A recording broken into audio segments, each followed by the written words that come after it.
The latest Leatherhead figure is here, ready to run and gun right onto your shelf. This design definitely leans into that cartoon video game aesthetic. There are some things about this figure that might leap out and shock you. Some things are straight up missing. Maybe JoyToy has fallen off. I'm TooMuchNewToys, and it's time to fish up a review. Yes, this is the brand spanking new JoyToy 1/18 scale Leatherhead, part of their TMNT line. The beautiful JoyToy plastic wrap thing. It breaks my heart to tear it off every time, but we got to. The packaging, nice and beautiful. Lovely spine art, and then on the back, of course, you have the product pictures and that cool Chinese label. This is it. This is the moment us collectors live for, that first opening. Things will never be as beautiful and pristine as they are in this moment. Look at this guy. I love the JoyToy tray system. No freaking ties for us. The TMNT figure line by JoyToy is stacked with accessories, and Leatherhead is no exception. Let's break everything down. One beautifully painted and sculpted Leatherhead figure. For now, both lobsters are still on his hips. The details on this figure are wild. JoyToy, I love their aesthetic. I love the choices they make. You get an extra lobster buddy or dinner, depending how things go. Not too much paint, but it's fun. One big ol' alligator meat tail, the paint work, the nice squishy rubber. This thing's pretty cool, the metal joint. You get a really nice fishing pole with a nice dangly hook and line. It is a soft hook, so you can put it around different things. Turning it around, I love that the little, like, reel, I guess it's a reel, right? This thing spins around, so you can actually reel it in. Of course, the line doesn't come up. That's too much to ask for. You get a beautiful shotgun. JoyToy weapons are always next level. They don't skimp on any of the details. It doesn't cock, though. That would be cool. You get one little rocket homing missile thing. And of course, you get a rocket launcher to fire it. Tons of details here. You got the scope. You got the little, what is that, like a shoulder pad? I don't know. And the rocket goes in it. It would be cool if there was like a smoky effect. But again, you get the standard quarter of a diorama display base to link up with all the others. And then their usual foot peg thing display sewer lid for the enemies. You do get some extra hands, scaly and all painted. No fists, though. So you get like a tighter grip and then a looser grip. And you get the trigger fingers. And then he's wearing one trigger finger, one looser grip. Oh, and of course, as you can guess, like the little harness on the back, you can put the shotgun in there, and then you just like peg that back in there. That's really cool. But you can also just take off the harness completely if you want to. So of course that counts as an item, and it is cool detail. It has like the walkie-talkie and pouches. You can also take off his vest. Right? One thing JoyToy always does is if someone's wearing, especially in this TMNT line, if someone's wearing like a jacket or whatnot, almost always you can take it off. So you have like a very cool detailed vest. So yeah, that's just like a cool little bonus. I mean, they didn't necessarily mean for these to come off, but a lot of stuff comes off. I could probably even yank that off, but you can have the Killer Croc version of Leatherhead, or just like the sewer guy. What most people will say is missing is, of course, his iconic hat. Is it a license thing? Was JoyToy not allowed to do it? Do they not like hats? Who knows? At one point, I did get the Turtles, their trench coat and hat set on like AliExpress, like a little custom thing. This hat's not quite the vibe, but you put it on him. It doesn't stay super well. A magnet would help, but you flip it around, and there you get like kind of that classic Leatherhead vibe. So it would have been super cool if they would have included it. Who knows why they didn't? Usually JoyToy's great with the details, so something must have stopped them. In the end though, I'm pleased with the accessories JoyToy included. They always go over the top, and this is a fun set. So how is the articulation on this big bad boy? The neck is very interesting. It has like two parts there, right? So you have the swirliness there, and then you have another connection there. So you're not... I mean, you got to get creative. I mean, he can in some ways look up incredibly far. I can't remember. Well, ooh, okay. Yeah, depending how you move it around, that's pretty good. The jaw does also open up, and you have nice freaking, look at the teeth. The tongue is painted. He just looks spectacular. A little bit more about the jaw. The effective range of it, you can push it a little bit. Maybe just about like that, but the more you go, eventually you'll pop it out of the socket just because of the way it works. It's kind of like recessed in there. So maybe if they would have done a longer like a head peg there, you could get more range with it. There we go. So you can, if you're really careful, you're going about like that. That's about the most you can do, which I find pretty good. You know, that's enough to fit like a whole turtle head, right? Donnie's so happy to get chomped on. But yeah, and then in terms of looking down, he can look down actually pretty good. the crocodile eyes or alligator eyes, whatever it is, be that as it may. But yeah, no issues with like the head range on there.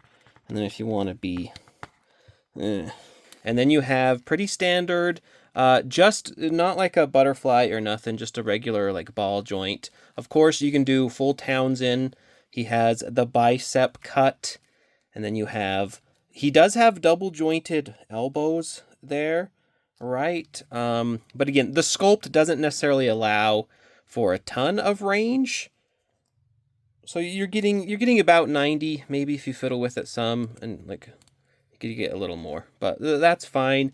Back bend, pretty okay. Pretty decent crunch, all things considered. Whoop, I knocked off a lobster. We'll get to that. So you have the joint up in the middle there. You have the waist thing, so you can do various stuff. But let's go back to the lobster, the main issue with this figure. These lobsters are going to be the smelly seawater of the figure. If yours come off, don't panic. I know this isn't what you want to hear, but I don't think it's worth it asking for a replacement. You can move like the legs back and forth, but anytime you get like the outside motion, these are going to pop off, right? This one you saw pop off really quick. In the course of like posing and messing around as I dropped that one, I knocked this one off right away. I wouldn't recommend getting a replacement. Here's why. These, you can see, they're not busted, right? It's a simple little like peg thing that like glues in there. Almost certainly, I'm confident if you get a replacement, you'll eventually knock it off again, because that's just how the figure's made. So you can go through, super glue it in again, and then just be very careful with the figure. But you can see, like, just moving the leg around, you're going to run into that and knock it off, right? I kind of think it's cool, and it's like free to like move around, do different things. And then like if you really want the look, you can glue it on, but I don't think it's worth your time. It's unacceptable, right? With JoyToy, they do a few things. On their Warhammer figures, they love putting like shit on the belts. But what they do with Warhammer is they have like it's like a little ball peg, kind of like how the hands work. And so you can knock it off, put it back in. I don't know why they didn't do this on the Leatherhead. It seems like a huge oversight and a misstep. This back chain would be the same way. Maybe this is glued on better.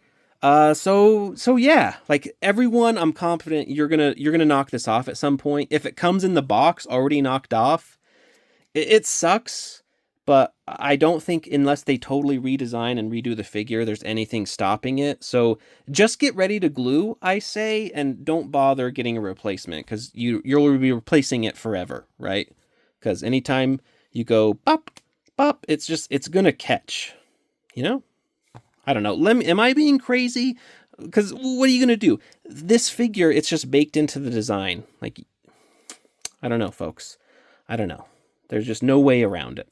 Yeah, it is what it is. Another weird choice is this little, like, harness thing around the leg. Like, it doesn't really restrict it going forward, but depending how you do it and move it, it might restrict going back or side to side. I don't like this. I wish they would have just like sculpted it onto the leg or something, or just not done it. Anytime you have like a moving part that has like a plastic part around it, I just don't know what they were doing. You do have double jointed knees.